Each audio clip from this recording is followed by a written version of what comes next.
Hello students, welcome to our YouTube channel.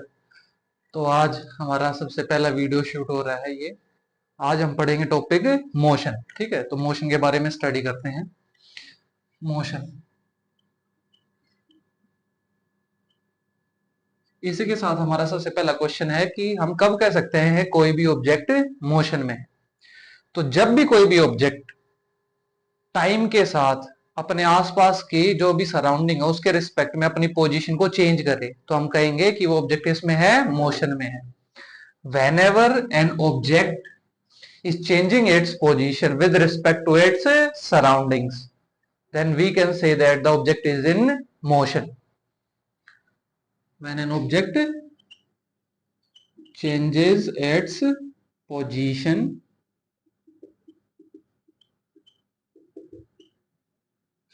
with respect to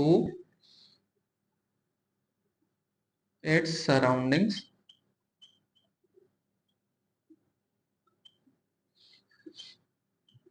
with time, time के साथ अपने आसपास के आसपास के चीजों के रिस्पेक्ट में अगर वो अपनी पोजीशन चेंज कर रही है ऑब्जेक्ट, तो हम कहेंगे ऑब्जेक्ट मोशन में है। अब ये जो मोशन जो है वो एक रिलेटिव टर्म है। कोई भी एक ऑब्जेक्ट एक ही टाइम पे रेस्ट पे भी हो सकती है और मोशन पे भी हो सकती है। डिपेंड किस पे करेगा कि उस ऑब्जेक्ट को ऑब्जर्व कहां से किया जा रहा है, रेफरेंस पॉइंट क्या है हमारा। जैसे कि एग्जांपल, हम तीन बच्चों का एक एग्जांपल लेते हैं। ठीक है,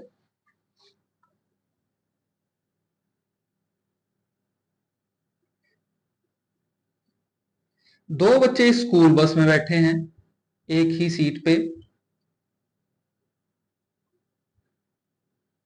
जैसे कि बच्चे का नाम दे दिया हमने, इस बच्चे का नाम है ए, इस बच्चे का नाम है बी, और एक बच्चा बाहर खड़ा हुआ है, स्कूल की हो गई है छुट्टी, इस बच्चे का नाम है सी। अब बस चलने लग गई। ठीक है, बस किस में आ गई, मोशन में। तो जैसे ही ये ऑब्जेक्ट, बस हमारे लिए क्या है, एक ऑब्जेक्ट ही है। ठीक है, ये मूव करने लग गई। अब अगर मैं क्वेश्चन पूछूं ए से कि भाई तू बी के बारे में बता कि ये रेस्ट पे है या मोशन में है, तो क्या कहेगा कि सर ये बी जो है, बी स्टूडेंट जो भी है, ये मेरे पास ही बैठा हुआ है, अभी भी बस चल रही है तो क्या हुआ, अभी भी मेरे साथ ही बैठा है, इसकी पोजीशन तो चेंज ही नहीं हो रही। ठीक है, 5 किलोमीटर दूर पहुंच जाएंगे तो भी ये इसके साथ ही बैठा रहेगा। तो कहेगा ए के लिए ये बी किस में है, रेस्ट पे है। लेकिन वही क्वेश्चन अगर मैं सी से पूछूं, तो ये तो यहां खड़ा था, बस तो आगे चली गई, तो जो पोजीशन है वो बी की क्या हो गई, चेंज हो गई विद रिस्पेक्ट टू सी। तो सी के लिए ये बी किस पे है, मोशन में है। तो कोई एक ऑब्जेक्ट सेम टाइम पे रेस्ट पे भी हो सकती है और मोशन में भी हो सकती है। डिपेंड किस चीज पे करेगा, डिपेंड इस चीज पे करेगा कि वो जो क्वेश्चन हमने पूछा है वो किससे पूछा है, रेफरेंस पॉइंट पे डिपेंड करता है ये। ठीक है, अभी रेफरेंस पॉइंट ए का लेके हम बात कर रहे थे, तो ऑब्जेक्ट बी किस पे थी, रेस्ट पे थी। अभी सी के रेफरेंस में बी किस पे है, मोशन में है। अब हमें अगर मोशन को स्टडी करना है तो कुछ एक चीजों के बारे में हमें पता होना चाहिए। जैसे कि अगर मैं कहूँ कि भाई इस मार्कर के बारे में हमें स्टडी करना है, तो तुम क्या करोगे, सर इसकी लेंथ इतनी है, इसका रेडियस इतना है। ठीक है, और क्या बात कर सकते हैं, भाई इसमें ब्लैक कलर की इंक डलती है, ये भाई कैरेक्टरिस्टिक्स ही तो पढ़ेंगे किसी चीज की। तो अगर हमें मोशन के बारे में स्टडी करना है तो हमें कुछ एक पॉइंट्स के बारे में पता होना चाहिए उससे पहले। जैसे कि सबसे पहला पॉइंट है, हमें डिस्टेंस के बारे में पता होना चाहिए। डिस्टेंस, अब एक एक टॉपिक हम धीरे धीरे कवर करेंगे। दूसरा पॉइंट है, हमें किसके बारे में पता होना चाहिए, डिस्प्लेसमेंट क्या होती है।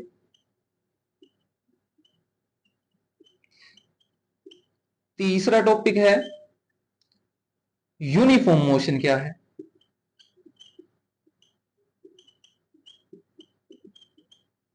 Fourth, what is non uniform motion.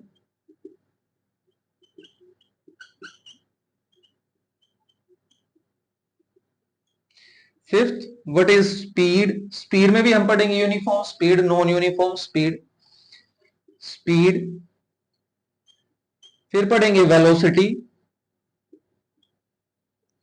फिर हम पढ़ेंगे किसके बारे में, एक्सेलरेशन ऐसे ही जैसे speed uniform, speed non uniform speed होती है, ऐसे वेलोसिटी भी यूनिफॉर्म एंड नॉन यूनिफॉर्म है।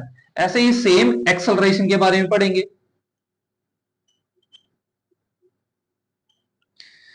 एक्सेलरेशन क्या होती है? And last and final, uniform circular motion. Uniform circular motion, ये सब टॉपिक्स हैं जो कि हमें इस चैप्टर में कवर करने हैं। टोटल 8 पॉइंट्स हैं, जिसमें से आज की क्लास में हम ये 2 टॉपिक्स को क्लैरिफाई करेंगे। फर्स्ट है डिस्टेंस एंड सेकंड है डिस्प्लेसमेंट। तो चलिए देखते हैं डिस्टेंस और डिस्प्लेसमेंट में क्या डिफरेंस होता है।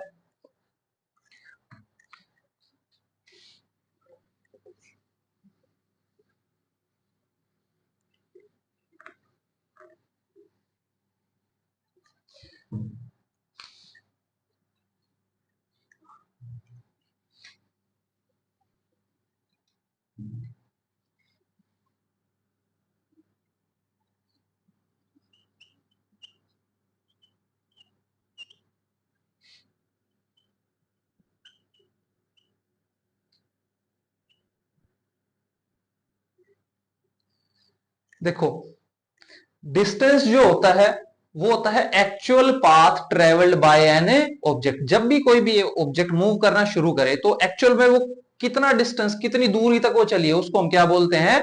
Distance. Actual path, actual path covered या फिर ट्रेवल्ड,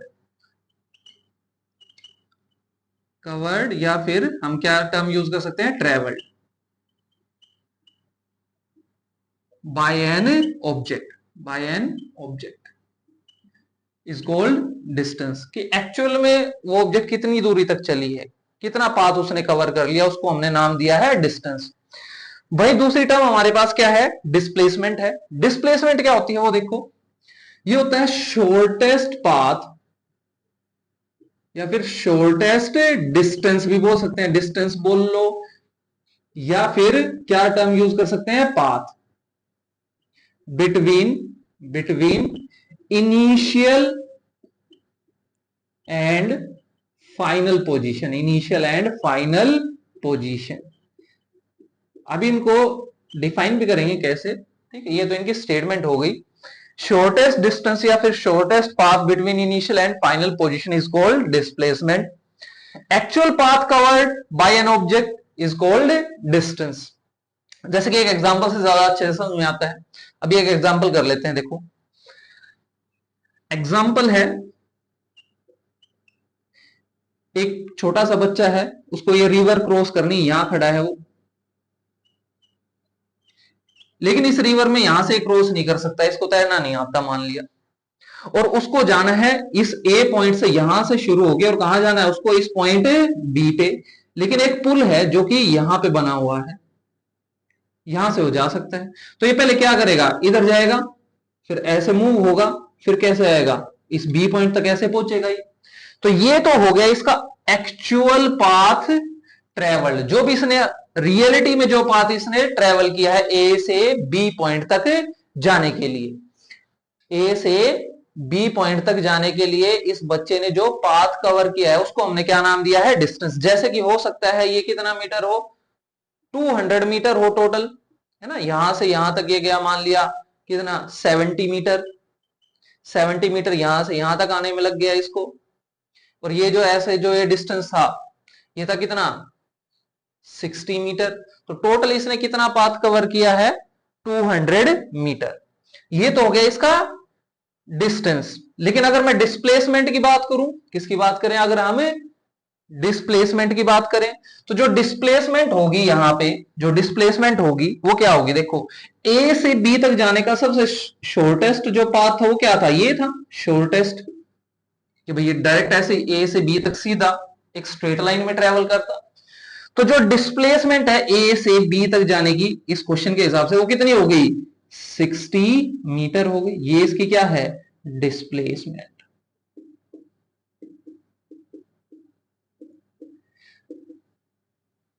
तो जो शॉर्टेस्ट पाथ है ये इसकी इनिशियल पोजीशन है, ये है फाइनल पोजीशन। तो इनिशियल पोजीशन से फाइनल पोजीशन के बीच का सबसे शॉर्टेस्ट जो पाथ है, शॉर्टेस्ट जो डिस्टेंस पॉसिबल है, उसको हमने क्या नाम दिया है, डिस्प्लेसमेंट नाम दिया है। और डिस्टेंस क्या होता है, एक्चुअल पाथ ट्रेवल। अगर ये रियलिटी में भी ए से बी तक अगर ऐसे तैर के चला जाता इस रिवर के अंदर से, तो डिस्टेंस भी कितना हो जाता, 60 मीटर हो जाता। डिस्टेंस होता है एक्चुअल में जहां से उसने वो रास्ता तय किया है, जहां से उसने वो जो भी पाथ था वो ट्रेवल किया है। अब इनकी एसआई यूनिट के बारे में बात करते हैं। ये तो होगी बेसिक इनकी स्टेटमेंट की होता है क्या है, डिस्टेंस और डिस्प्लेसमेंट। दूसरा पॉइंट क्या है कि भाई इनकी एसआई यूनिट क्या है। एसआई यूनिट डिस्टेंस की भी मीटर है और डिस्प्लेसमेंट की भी क्या है, मीटर है। तीसरा जो पॉइंट, ये तो सेकंड पॉइंट तो डिफरेंस का नहीं है, दोनों की सेम ही यूनिट है। तीसरा पॉइंट समझते हैं अभी। तीसरा पॉइंट है, ये डिफरेंस है इन दोनों के बीच में। डिस्टेंस जो है ये एक स्केलर क्वांटिटी है, स्केलर। और डिस्प्लेसमेंट जो है ये एक वेक्टर क्वांटिटी है। ये कैसी क्वांटिटी है, it is a vector quantity. अब ये स्केलर और वेक्टर क्वांटिटी किन चीजों को बोलते हैं हम, स्केलर क्वांटिटी उस चीज को बोलते हैं जिसका सिर्फ और सिर्फ क्या हो, मैग्नीट्यूड हो। अब बच्चों को ये नहीं पता होता कि भाई मैग्नीट्यूड क्या है, किस चीज को हम मैग्नीट्यूड बोल रहे हैं। तो चलो अभी अभी के लिए लिख लेते हैं, स्केलर क्वांटिटी उनको बोलते हैं जिनका सिर्फ और सिर्फ क्या हो, मैग्नीट्यूड। वेक्टर क्वांटिटीज उनको बोलते हैं जिनमें क्या हो, मैग्नीट्यूड, दो चीजों से मिलकर बनी, मैग्नीट्यूड भी हो, साथ में क्या हो, डायरेक्शन भी हो।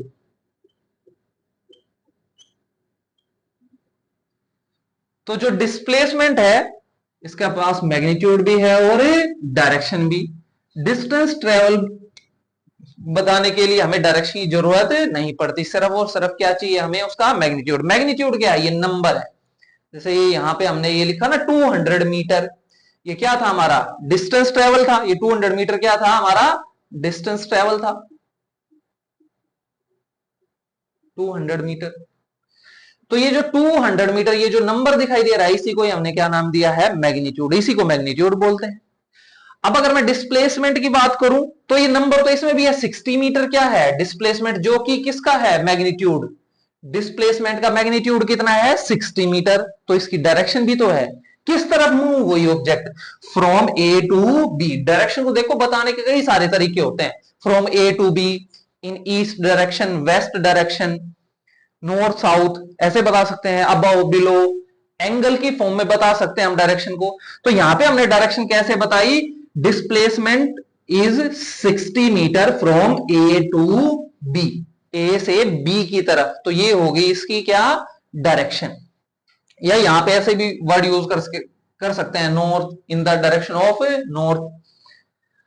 अब नेक्स्ट जो टर्म है, जो पॉइंट ऑफ डिफरेंस है, वो क्या है हमारे पास, हमारे पास नेक्स्ट जो पॉइंट ऑफ डिफरेंस है वो है कि भाई जो डिस्टेंस है ये कभी भी जीरो नहीं हो सकता। अगर कोई ऑब्जेक्ट मूव कर रही है तो distance travel can never be zero, distance travel कभी भी जीरो नहीं हो सकता। तो distance travelled by an object, distance travelled by an object can never be zero, can never be zero, zero नहीं हो सकता डिस्टेंस ट्रेवल। अगर कोई ऑब्जेक्ट एक पॉइंट से दूसरे पॉइंट पे गई है तो कभी भी डिस्टेंस ट्रेवल जीरो नहीं होगा, लेकिन डिस्प्लेसमेंट जीरो हो भी सकती है। डिस्प्लेसमेंट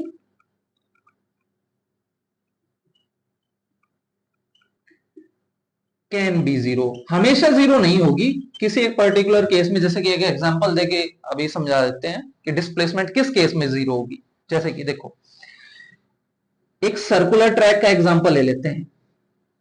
400 मीटर का ये ट्रैक है, ठीक है, कितने मीटर का ट्रैक है, 400 मीटर, 400 मीटर का ये ट्रैक है। यहां पे एक बच्चे ने क्या किया, रनिंग करना शुरू किया। तो इसने एक चक्कर लगा के और वापस यहीं आके रुक गया। अब भाई पहला दिन था, हो सकता है थक गया, वो एक चक्कर लगा के क्या हो गया, इसी पॉइंट पे रुक गया, यहीं जहां से इसने शुरुआत की थी। तो इसने डिस्टेंस कितना ट्रेवल किया, 400 मीटर किया ऑब्वियसली। इसने पाथ कितना कवर किया, 400 मीटर। तुम्हारा क्या हो गया, डिस्टेंस हो गया, ये तुम्हारा क्या हो गया, डिस्टेंस ट्रेवल। लेकिन अगर मैं डिस्प्लेसमेंट के बारे में क्वेश्चन पूछूं, ये भाई इसने डिस्प्लेसमेंट कितनी कवर की है, तो डिस्प्लेसमेंट कितनी हो गई यहां पे 0। क्यों 0 हो गई, क्वेश्चन अब ये भी आता है। तो डिस्प्लेसमेंट 0 इस वजह से हो गई क्योंकि इसका स्टार्टिंग पॉइंट भी यही है, यानी कि इनिशियल पोजीशन भी यही है और फाइनल पोजीशन भी यही है। दोनों पॉइंट्स एक ही जगह अप्लाई कर रहे हैं, दोनों के बीच का जो है वो पाथ हो कितना गया, 0 हो गया। तो डिस्प्लेसमेंट यहां पे क्या हो गई, 0। डिस्प्लेसमेंट कितनी हो गई यहां पे, 0 हो गई डिस्प्लेसमेंट,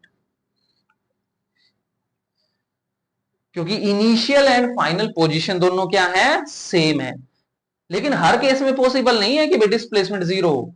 अगर initial and final position same है तो ही डिस्प्लेसमेंट 0 होगी। जैसे कि तुम अपने घर से स्कूल गए, स्कूल से वापस घर आ गए, तो इनिशियल एंड फाइनल पोजीशन दोनों क्या हो गई, सेम हो गई। तो डिस्प्लेसमेंट कितनी हुई, 0। हालांकि डिस्टेंस तो 0 नहीं हुआ। अब इसी केस में देखते हैं, अगर भाई ये जो स्टूडेंट है ये यहां से, या ये जो बच्चा है ये यहां से चल के यहां रुक जाता, ये होता हमारी फाइनल पोजीशन, है ना। एक चक्कर लगाया इसने, यहां के यहां रुक गया, तो इसने डिस्टेंस कितना कवर किया होता, 200 मीटर। कितना कवर किया होता, 200 मीटर कवर किया होता। और डिस्प्लेसमेंट, डिस्प्लेसमेंट कितनी हो जाती, अब डिस्प्लेसमेंट हो जाती जो भी सर्कल का क्या है, डायामीटर। डायामीटर, ठीक है, डायामीटर क्या हो जाती है इसकी, डिस्प्लेसमेंट हो जाती है। डायामीटर को हम क्या बोलते हैं, इसकी डिस्प्लेसमेंट। डायामीटर निकालना आता होगा आई होप। कैसे निकालेंगे, हमें इसकी सरकमफेरेंस पता है, 2 पाई आर की वैल्यू कितनी है, 400। 2 पाई आर की वैल्यू कितनी है, 400। ये इसकी सरकमफेरेंस ही तो है 400। तो हमें 2r को हम क्या बोलते हैं, डायामीटर। डायामीटर की वैल्यू क्या हो जाएगी, 400 डिवाइडेड बाय पाई। इतने मीटर उसकी क्या हो जाती तुम्हारी डिस्प्लेसमेंट। पाई की वैल्यू 3.14 रख के या फिर 22/7 रख के हम क्या कर सकते हैं, इस क्वेश्चन को इजीली सोल्व कर सकते हैं। अब लास्ट एंड फाइनल जो पॉइंट ऑफ डिफरेंस है डिस्टेंस एंड डिस्प्लेसमेंट के बीच में, वो क्या है, वो देखो, फिफ्थ एंड फाइनल पॉइंट। जो डिस्टेंस है वो ऑलवेज या तो डिस्प्लेसमेंट से बड़ा होगा या क्या होगा, डिस्प्लेसमेंट के इक्वल। कभी भी डिस्टेंस ट्रेवल कभी भी डिस्प्लेसमेंट से छोटा नहीं हो सकता। तो जो डिस्टेंस है, distance travel is always greater than और इक्वल टू किसके होगा, हमेशा डिस्प्लेसमेंट के। It can never be less than displacement. ये ही सेम जो टर्म है वो डिस्प्लेसमेंट के लिए हम यूज कर सकते हैं। कैसे लिखेंगे, जो डिस्प्लेसमेंट है, displacement, it is always less than और इक्वल टू डिस्टेंस ट्रेवल्ड। ये हमेशा किसके इक्वल होगा, डिस्टेंस ट्रेवल के इक्वल होगा, या फिर क्या होगा, उससे कम होगा। जैसे कि एक एग्जांपल ले लेते हैं, इसके लिए भी एक छोटा सा एग्जांपल हम समझ लेते हैं। देखो एग्जांपल, एक ऑब्जेक्ट ए से बी पॉइंट पे गई, जो कि कितनी दूर थे, 4 किलोमीटर दूर था ये जो डिस्टेंस था, ठीक है, 4 किलोमीटर। तो अगर वो एक ऑब्जेक्ट स्ट्रेट लाइन में गई है, स्ट्रेट लाइन जो मोशन है उसका, तो डिस्टेंस कितना हो गया ए से बी, 4 किलोमीटर। डिस्प्लेसमेंट भी कितनी हो गई, 4 किलोमीटर। अब दूसरा एक एग्जांपल लेते हैं, इसमें तो क्या हो गई, दोनों डिस्टेंस और डिस्प्लेसमेंट क्या हो गई, इक्वल हो गई। सेकेंड एग्जांपल ले लेते हैं इसका, कि एक ऑब्जेक्ट गई ए से बी पॉइंट पे और फिर गई बी से सी पॉइंट पे। ए से बी तक का जो डिस्टेंस था वो था 4 किलोमीटर और बी से सी तक का जो डिस्टेंस था वो क्या था, 3 किलोमीटर। तो अगर इसी क्वेश्चन में मैं पूछूं, भाई उसने डायरेक्शन चेंज की ना अपनी, ए से बी गया, फिर बी से कहां गई ऑब्जेक्ट, सी पॉइंट पे, तो यहां पे डिस्टेंस कितना है और डिस्प्लेसमेंट कितना है बिटवीन ए एंड सी। तो जब ऑब्जेक्ट ए से सी की तरफ गई, तो पहले बी पॉइंट पे गई फिर सी पॉइंट पे गई, तो डिस्टेंस कितना हो गया, 4 किलोमीटर प्लस 3 किलोमीटर, यानी कि 7 किलोमीटर तुम्हारा क्या है, डिस्टेंस है। डिस्टेंस कितना है तुम्हारा, 7 किलोमीटर। लेकिन अगर मैं डिस्प्लेसमेंट की बात करूं, किस चीज की बात करूं, डिस्प्लेसमेंट की बात करूं, तो डिस्प्लेसमेंट तो शॉर्टेस्ट यानी कि स्ट्रेट लाइन पाथ होता है, सबसे छोटा रास्ता ए से सी तक का। तो जो डिस्प्लेसमेंट है वो कितनी आएगी, देखो एक राइट एंगल ट्राइंगल बन गया, ये 4 किलोमीटर ये 3 किलोमीटर है, तो पाइथागोरस थ्योरम के अकॉर्डिंग एक राइट एंगल ट्राइंगल में हाइपोटेन्यूज सबने निकालना सीखा होगा। हाइपोटेन्यूज की वैल्यू अगर तुम यहां से निकालोगे, हाइपोटेन्यूज क्या होता है, under root of base square plus perpendicular square. तो यहां से इसको सोल्व करेंगे हम, तो यह आएगा 4 स्क्वायर प्लस 3 का square which is equal to under root of 4 4 16 3 3 9 which is equal to under root of 25 which is equal to 5 kilometre. तो ये जो है वो कितना हो गया, डिस्प्लेसमेंट कितनी हो गई, 5 किलोमीटर।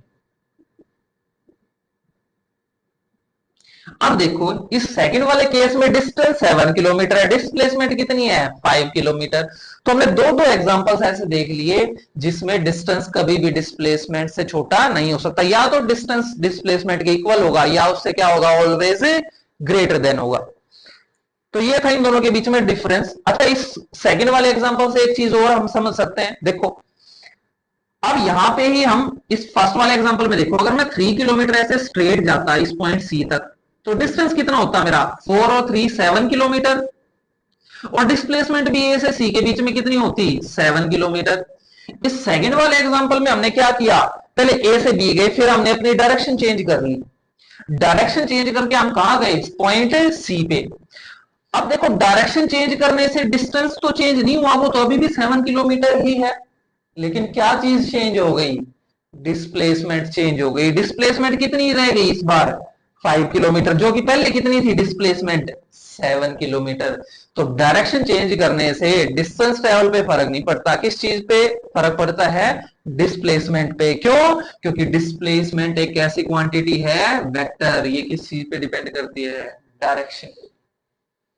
तो आई होप आप सबको ये टॉपिक जो आज हमने किया वो अच्छे से समझ में आएगा। इसके अलावा कुछ एक न्यूमेरिकल्स जो है वो हम नेक्स्ट वीडियो में सिर्फ और सिर्फ डिस्टेंस और डिस्प्लेसमेंट की कुछ एक न्यूमेरिकल्स ट्राई करेंगे, उसके बाद बाकी के टॉपिक्स करेंगे। तो चलिए आज के लिए इतना ही। होपफुली अगर आपको अच्छा लगा हो तो हमारे चैनल को सब्सक्राइब कर दीजिएगा। Thank you.